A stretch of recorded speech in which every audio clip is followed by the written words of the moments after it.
Hi, I'm Tyson Franklin and welcome to this week's video.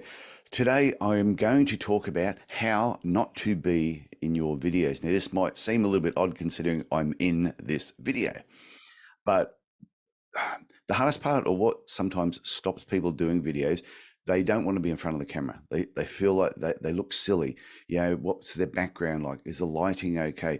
Do I have a bit of shine on my head, or do I need a haircut or a shave? What am I wearing? There's all these factors, and sometimes this puts people off of doing videos. And I think in your podiatry business, it is so important to use video. Everybody knows that video, there's far more engagement if a patient can watch a video. So I'm going to show you a way that you can actually do a video without actually being in the video, which I think is really important. So use this tip and you can use it on your website. You can use it in your social media posts. You can create these little videos that educate your patients, but at the same time, you do not need to be in them. So I'm going to share my screen and you'll see what I mean. Okay, so if you're looking at this at the moment, and I'm in the top right-hand corner as far as I can see. So this is how not to be in your videos. Create a PowerPoint presentation, and from that PowerPoint presentation, you can actually record it. And the idea of doing it this way is as you select, so for example, let's say we're going to talk about knee pain.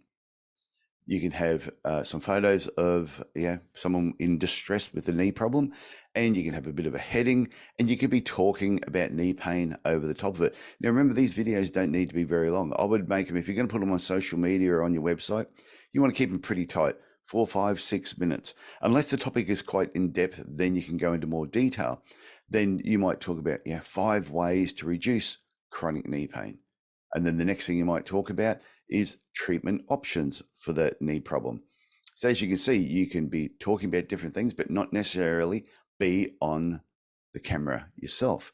And even though I'm in the top right-hand corner, you would turn your camera off, not even be on there, and therefore you're just narrating and talking over the top with a lot more confidence. And the more you do this, the better you're going to get.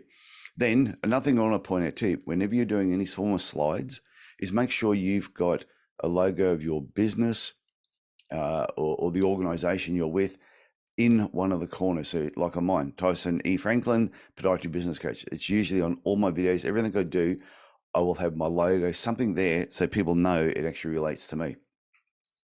Then you might talk about the knee examination. Now, what is interesting about this photo and what I want to bring up is if you can, try and avoid stock photos. Now, you might look at this photo and go, oh, yeah, well, that doesn't look too bad. But sometimes people can just tell the difference between a stock photo and, say, a photo that was actually taken within your clinic. The other part I want to point out about the stock photo, if you have a look, what's the person lying down on? They're lying down on a wooden table. So obviously they've just gone, hey, we need to do a photo like this, throwing someone on a wooden table. It's not even an examination bench. And they've actually done this. So a patient or potential patient looking at this might feel that something just doesn't feel right and they can't really figure out what it is, but subconsciously they probably can. So just be aware that the more photos you can take within your own clinic, the better it's going to be, especially when they then come into your clinic. So when they walk into your clinic and they see walls or something that they recognize from the photos, it's going to make them feel more comfortable. It's going to build more trust. And the reason why that is important, because when you're doing a video or anything, you want there to be a call to action. You want the people that are watching your video to do something. Do you want them to make an appointment online? So you might say, hey, please book online if this is related to you. Or you might want them to call your clinic to discuss it further or to make an appointment. Or you might want, you might say to them, if you want more information, you might visit your website. So if you've got this video on social media, you always want to be trying to drag people to your website for further information or to book online, because your website is your mothership. So you don't want to be driving them somewhere else, a different website to get more information. You want that information to be on your website. And the final thing I want to point out too, and this is what you can do in all your videos, which I think is really important, is you can promote what you're doing. So if you've got something you're doing at the moment that you want to promote, you can add that into your videos, and it's always going to be there. So at the moment, like I always mentioned to a lot of people, I have a group on Facebook called the Podiatry Business Owners Club. If you're not a member over there, come on over. You're just going to answer 3 questions and you're basically in. I've also got an automated webinar that is running right through to the 22nd of December.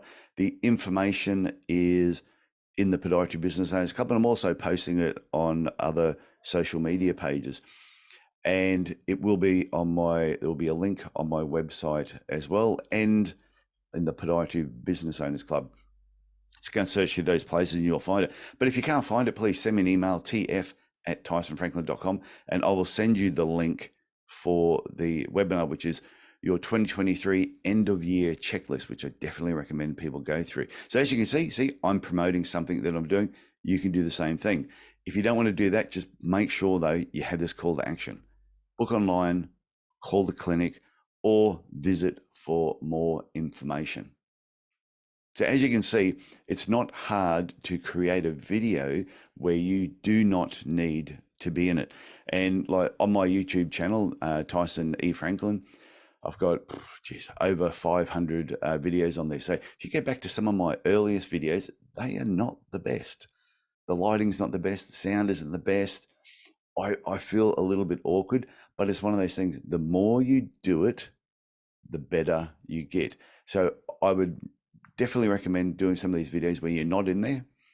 And then eventually there's some skills that you can do. There's some things, if you ever want to know, reach out to me.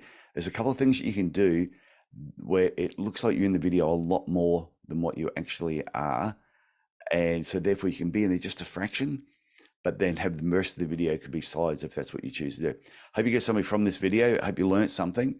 And as I always say, reach out to me if you have any questions, tf@tysonfranklin.com, or just visit my website, tysonfranklin.com.